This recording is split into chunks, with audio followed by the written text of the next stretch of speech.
News in detail, updates on Israel-Hamas conflict. First, delegations from Israel and Hamas will head to Cairo on Sunday in the hopes of reviving stalled ceasefire talks.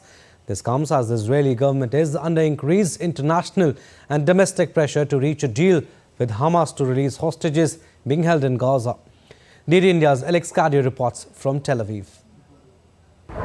Well, very, very high stakes for that ceasefire talks meeting. We know that all the senior players will be present. On the Israeli side, you have David Barnea, the head of the intelligence agency, the Mossad, and Ronan Bar, the head of the security agency, Shin Bet. On the other side, Hamas sending its deputy leader to these negotiations, mediated by CIA Director Bill Burns and by Qatari and Egyptian officials. The pressure absolutely on. Joe Biden has told Prime Minister Benjamin Netanyahu to give his negotiators room to operate, room to strike a deal. We also know that he's asked the Emir of Qatar and the Egyptian president to put significant pressure on Hamas to do the same and come to these talks constructively. Now, we know that the previous two deals proposed by Israel have been rejected by Hamas, who said they were basically the same thing. The structure of the deal would be 40 vulnerable Israeli hostages, women, injured and elderly, released in exchange for 700 Palestinian prisoners, 100 of which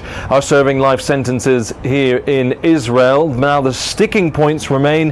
Hamas demanding the full withdrawal of Israeli troops from Gaza. That is not going to happen, say Israeli officials. They also want a longer lasting, what they call a comprehensive ceasefire, and again Israel saying they will only do 6 weeks, and that has been negotiated for months now. And finally, the last sticking point where Israeli officials say they can be flexible is the return of civilians to northern Gaza.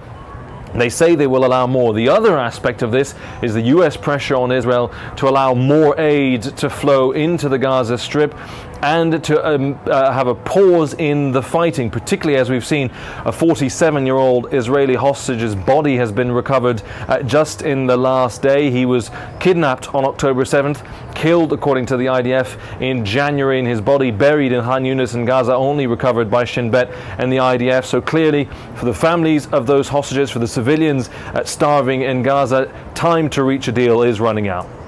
Alex Cadio in Tel Aviv, reporting for DD India.